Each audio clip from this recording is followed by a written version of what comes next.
mate. How are we doing? Oh, good. Yourself? Yeah, not too bad. We've got a special guest on tonight, don't we? Oh, yeah. Panther. So what's the name? Panther. I call him Panther. He's called Bentley, but he's a massive black tomcat. So he's huge. So I call him Panther because his tail is so long. Bless him. Yeah, I've got a few. One of 5. Oh, right. No, yeah. See, I've got 3. Got a mum and 2 of her kittens that we kept. I love them, but they're so clingy. They all bloody like sleeping on my desk. Oh, bless. Yeah, all good. But no, yeah. So, how's your week been then, mate? Tiring. So much work. Having to do 2 weeks worth in 1 week. Wanted me to go in Monday. I said, no, not happening. So I ended up going in early, doing a lot extra. I'm absolutely shattered from it. From that, sending the timesheet and like, look, I've done extra, done what you wanted me to do. I'm not going in Monday, whether you like it or not. And then they seemed absolutely fine with it. That's good. That's fair enough, man. Well, at least you got your weekend and your couple of weeks now to recover from it. So that's can't wait for it. just chill, just chill before the term begins. Oh well, this is it. I mean, hopefully Sunday will, help. But we'll get to that in a little bit. How are you feeling after last week's game? I'm still confident, but after that game, things. You could say it was the heat, or you could say other things, but there's a couple of things I wasn't too happy about. First half, I thought we should have won that game. We absolutely dominated. We had them in our back pocket. And then the second half, it seemed the complete opposite. They had us in their back pocket. They should have won, if not 2-0. 2 very close goal line clearances.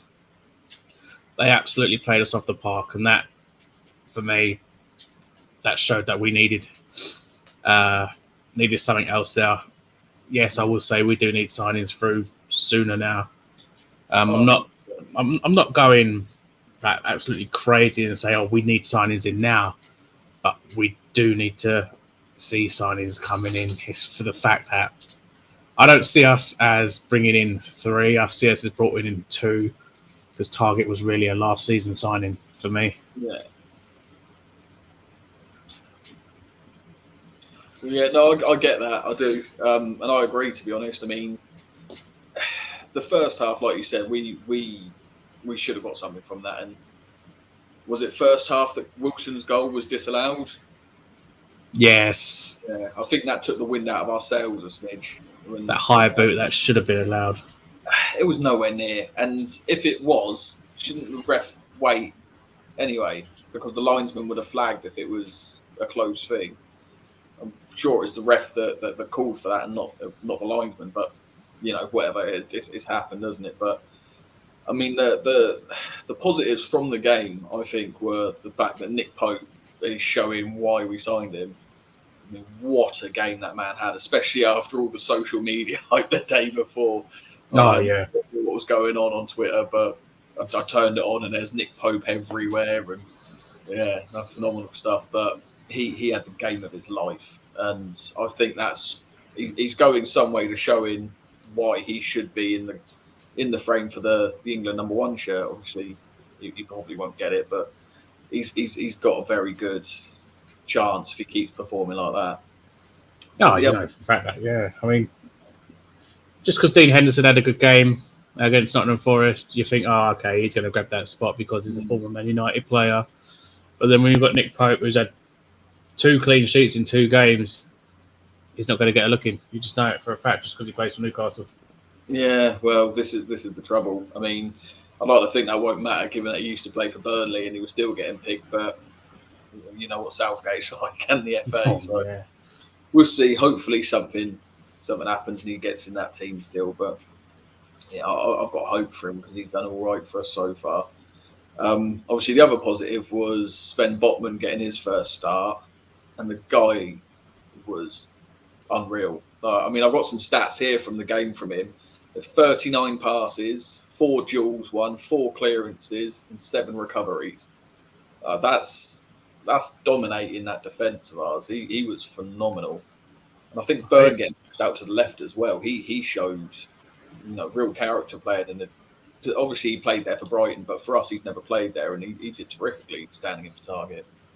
Yeah, that was the main worry for me, that we've signed Byrne as a central defender. We know he can play on the left, but seeing him on the left, I was starting to I'm an R-ing over that. The fact that he's very tall, but he's not the fastest. But he handled it well.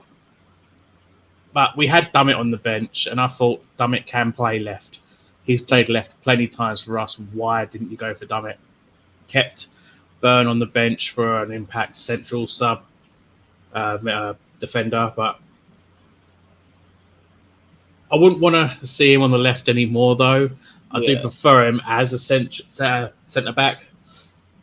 Oh, yeah, okay, he can play there, but we got Dummett. We got even Jamal Lewis, who I'd like to see given a chance now under Eddie Howe. When he comes back from injury, if he isn't already back. But Jamal Lewis wasted under Bruce for when we finally brought him in. Heavily linked to go to Liverpool, came to us. Definitely someone I want to see given more of a chance. Young and a future, can own that spot, and he can learn a lot from that target. Oh, 100%. And I agree. I think Lewis could, given the chance, turn into something quite special, under the tutelage of, like I said, Matty Targett and Kieran Trippier. Having these sorts of players around you will 100% improve your game. But just going back to Dan Byrne, I think the main reason that Eddie chose him over Dummett would be the fact that in training, Dan Byrne at Brighton would have played left back in training, so he would have learned how to deal with the Brighton team from that position, which would make sense in playing him in our defence on the left, because then he's got some idea of what's going to be coming at him and how to deal with it. And to be fair to him, he did all right. Like you said, I don't think I'd trust him against the likes of Riyad Mahrez. No. At the weekend, that would like mismatch that one. All we can do is hope that Matty Targett's back from his injury. But I don't think Eddie said in his conference today that he would be. So it's touch. Well, it's only a dead leg, so he should definitely be back by now. Well, I think it's more Eddie trying to keep his cards close to his chest, as he always does. You know what he's like. He doesn't like giving too much info away. But, he'll say someone's not starting the next minute. They're still on the team sheet. Just throw the opponents off. Well, this is it. But another interesting stat that came from that game was, and I'm not sure if you've seen it, is Trippier's record for Newcastle. So he's not lost in a Newcastle shirt yet. He's played 8 games. He's won 5 and drawn 3. Minus that Cambridge game. Yeah, if you count league games only. But and the other stat was we've only conceded 3 goals when he's been in our defence. And that, I think that goes to show how much he marshals that back line and keeps them in control. And he just does that job so well. And as much as I love Lascelles for what he is, which is an average defender with great leadership, he couldn't do that. And I think that shows sort of why Trippier has to be the on-field captain, because of what he brings to the club. Exactly. He's had the armband for quite a few games now already, and you can see the respect that he gets. He barks his orders. Everybody listens. Everybody knows what Trippier wants, and Trippier gets what he wants. And we've seen that our defensive issues have almost cleared up. We're not conceding as much as we used to. We go on the attack. He goes on the attack. He whips the balls in. He can score his free kicks. He gets everybody back as soon as the opposition get the ball. He is the captain for us. Even when he was injured, he journeyed to the away games to give his support, to give his thoughts. And he wasn't even captain. Lascelles is the captain. This is it, mate. Yeah, I mean, the level of commitment he's shown to the club. I mean, coming to us when we're in the position we were in, being the first major signing, it says everything you need to know about the guy. He's committed to the club, and he's there for the vision that we have, which is everything that you sort of need to encompass the captain that you want, especially with all of the other abilities and leadership qualities that he's exudes everyone around him. Like you said, commands he commands their respect and they give it to him.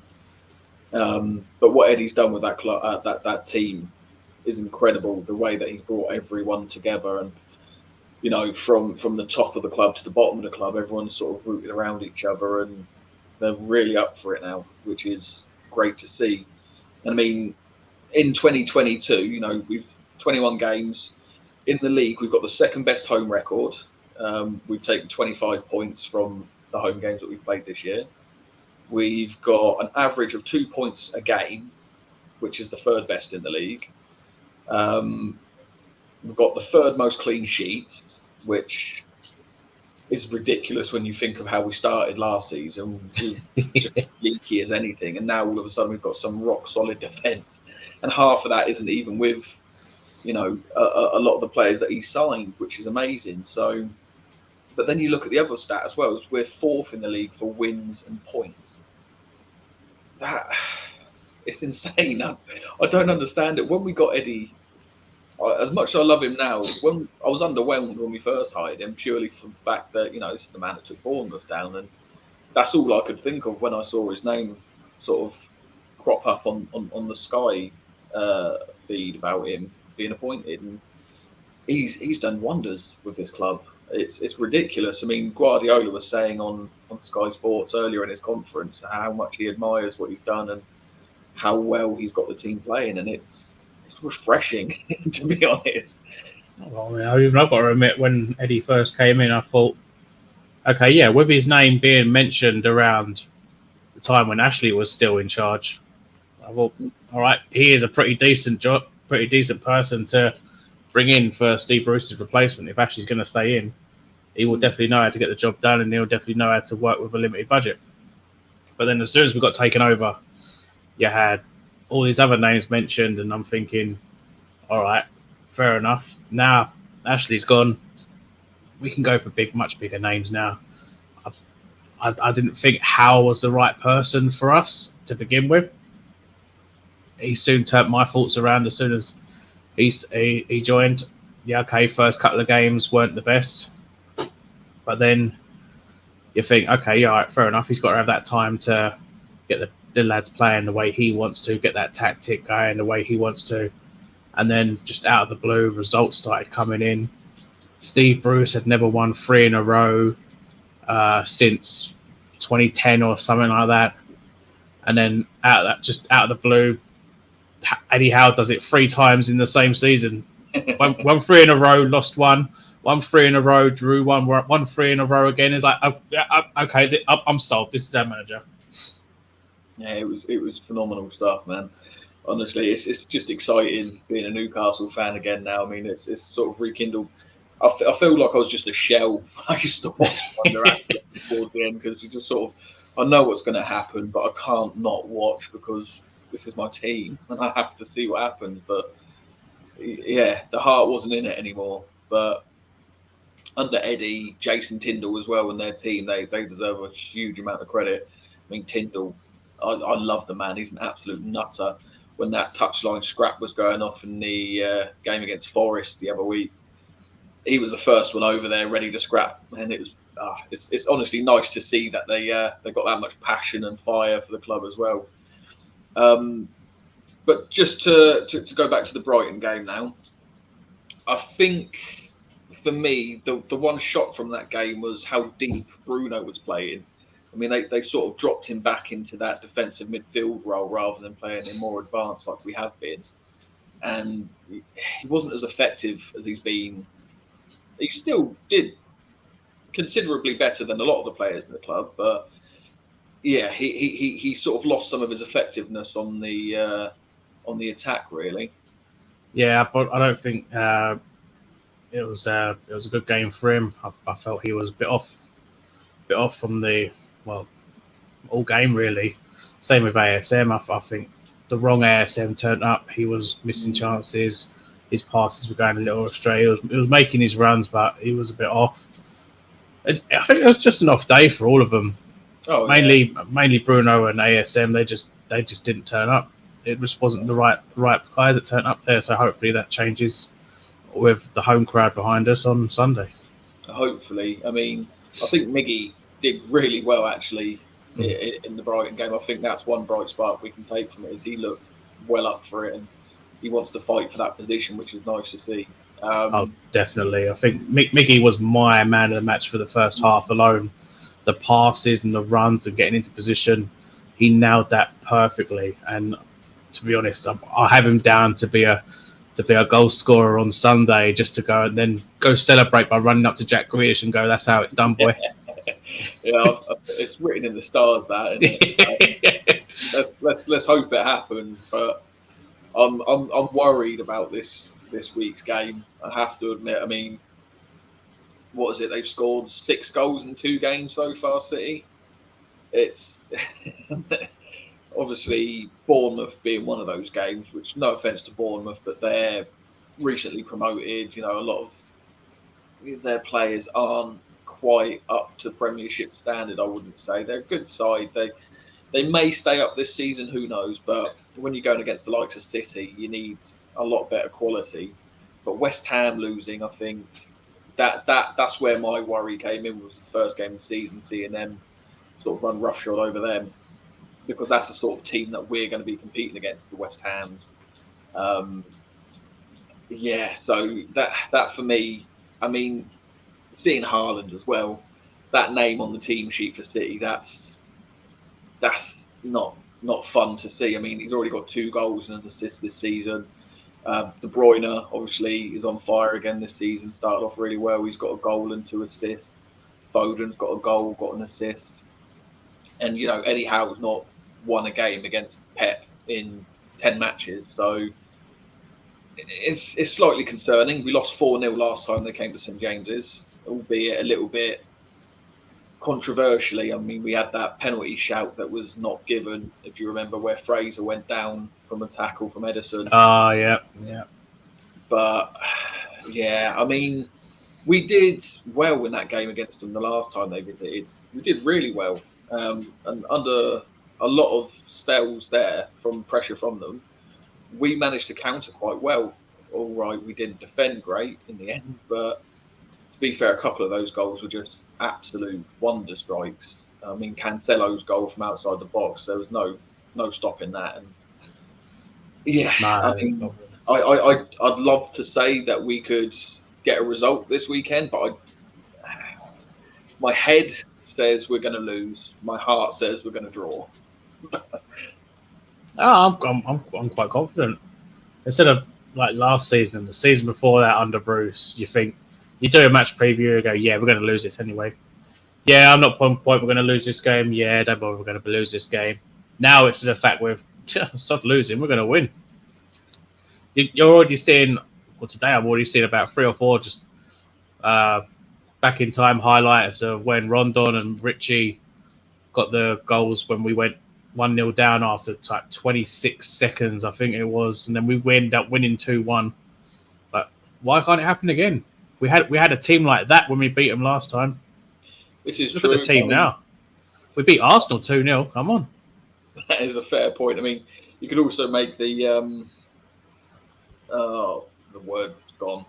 But you could also make the point that, you know, we beat them from a goal from Rolando Aarons a few years ago as well, you know. So yes. there is I remember that game. That was quality, that finish though from Aarons. But yeah, I mean it's a difficult game. It's a very difficult game. Them and Liverpool are in a league of their own at the moment, especially with, you know, the way that Pep's been backed. And all right, Haaland wasn't the most expensive signing in the world, but he is one of the best players in the world at the moment. And with players like De Bruyne, Foden, Bernardo Silva, I'm not sure what their new left back's like, this Gomez that they signed from the Belgian league, because he could potentially, I don't know if he'd make the match day squad or if he'd just be a bench player or what, but he could potentially start.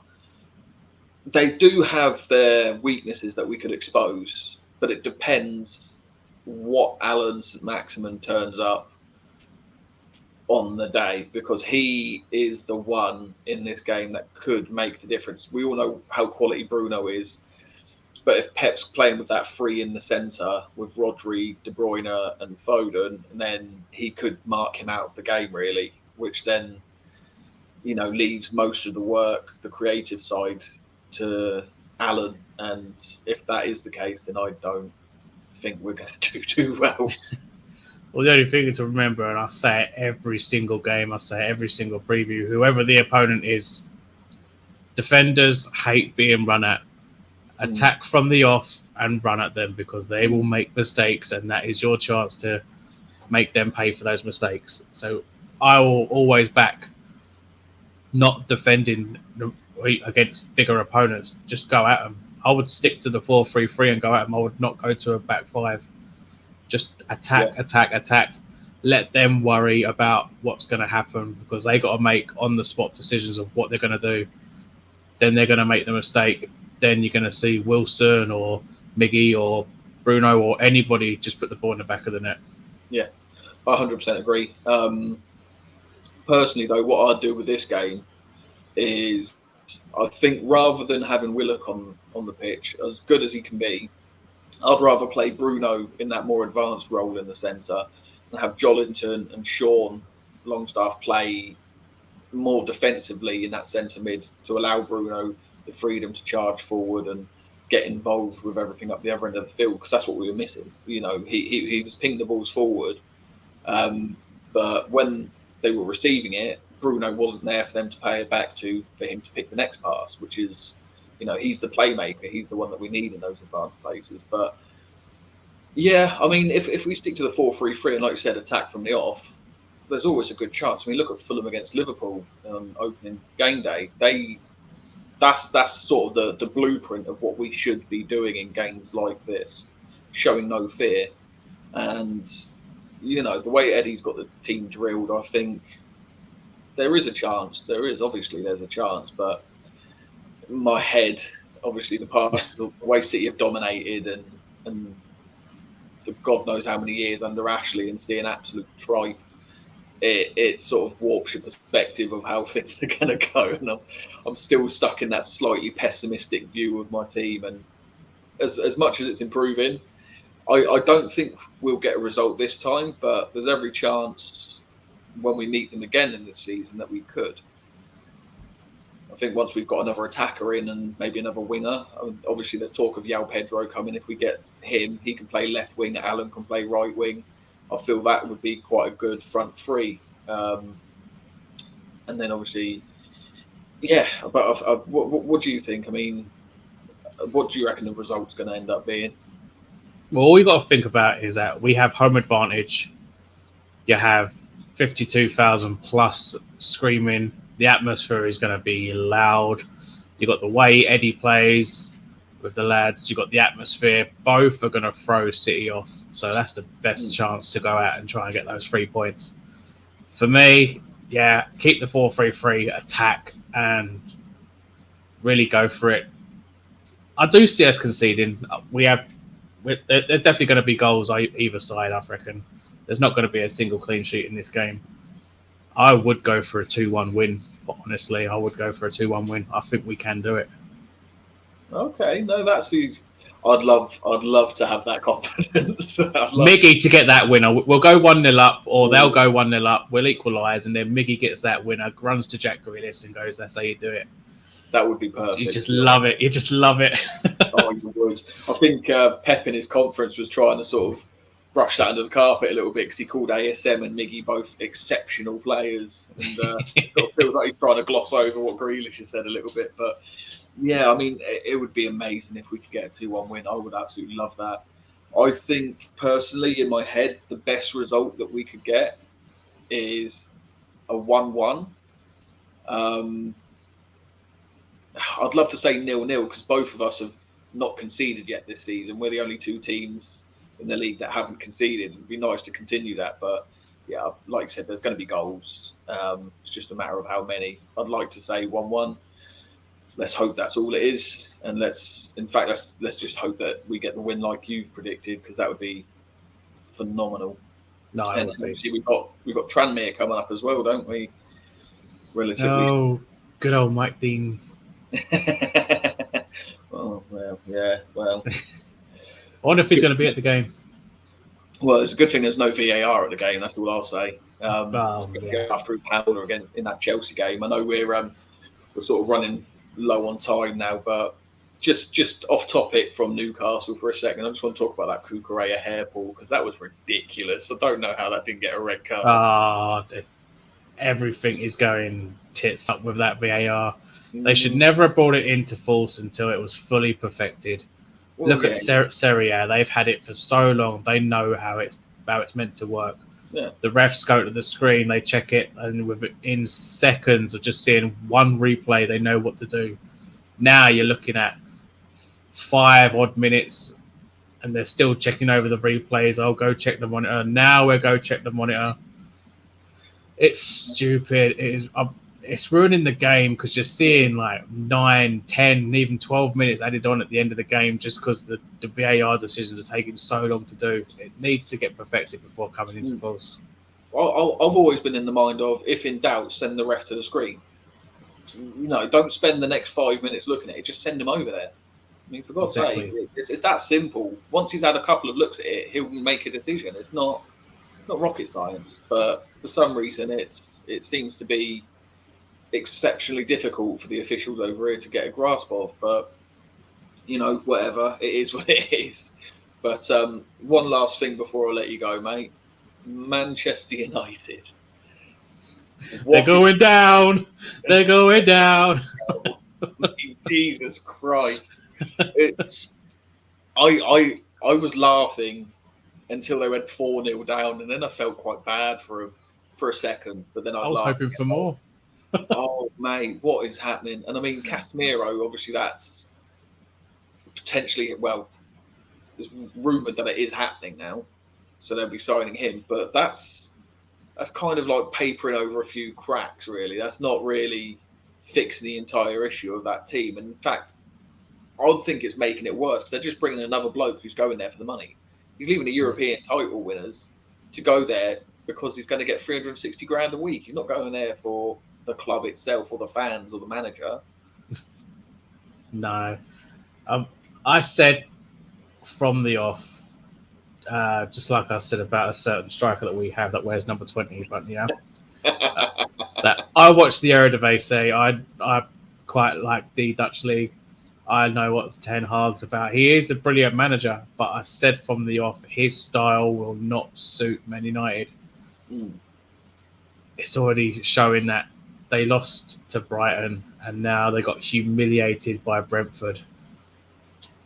I can only see it continuing. His style does not fit that. And when you've got an unhappy Ronaldo in that squad as well, that just adds to it. It's just going to keep getting worse. So the longer they stay at bottom of the league, it's just going to be a lot of fun when they go down. Oh, mate, yeah. I mean, it's honestly just laughable. When they brought in Steve McLaren to add to the coaching staff, that's when you knew it was really going to go tits up, because that's Ten Hag's. That's his view of the Premier League, is what he gets from Steve McLaren. And you sort of think, if there's one man that you don't want to get tactical information from, it's Steve McLaren. It was destined to be. I don't know. I honestly, it beggars belief that man still gets jobs anywhere, coaching or otherwise. But hey, I don't think they're going to do very well against Liverpool Monday. I think that's going to be an absolute drubbing. No, they're getting beat by Liverpool. Yeah, I have to say, though, I do think we dodged the bullet with Núñez a little bit. He wasn't great in that game against Palace, and obviously his red card for that headbutt, which was stupid. You could see throughout the entire game, those two were at each other's throats from the get-go. They were both being quite aggressive with each other. It was only a matter of time before both or either of them were going to get sent off. Ideally, I would have probably sent both of them off, so the way they're both acting towards each other. But Núñez, there's no defending it. He clearly made contact. He headed in.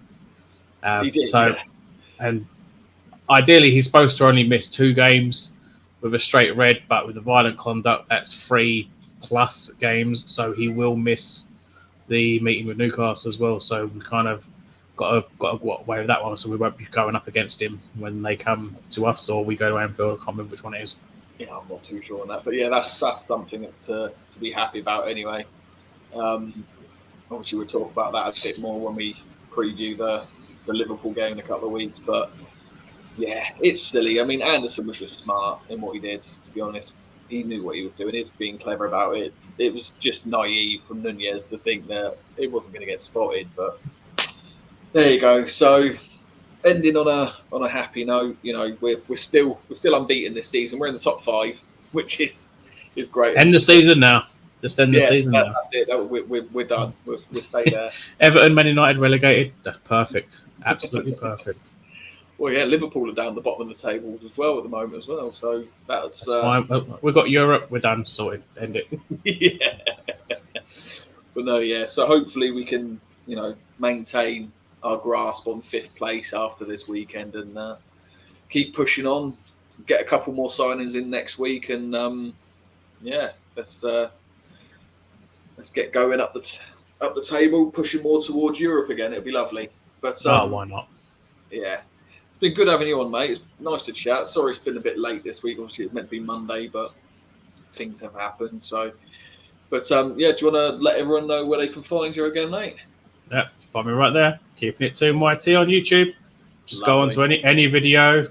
You'll find links to all my socials in the description on any of the videos, and that's you'll find me on everywhere. Yeah, I think I've got your Twitter down in the description as well. So if they want to go and click on that, then that will. Take them there. Obviously, if you're on my channel, you know where to subscribe and like the video. Obviously, that. Oh wait, no, it's there. Camera's backwards, isn't it? There it is. Me on Twitter, just there. And we'll see you next week on the next one, everybody. And cheers for joining me, Jay. And have a good weekend, mate. Yep, you too. Catch you later, pal. Cheers, buddy. Catch you later. Right, bye.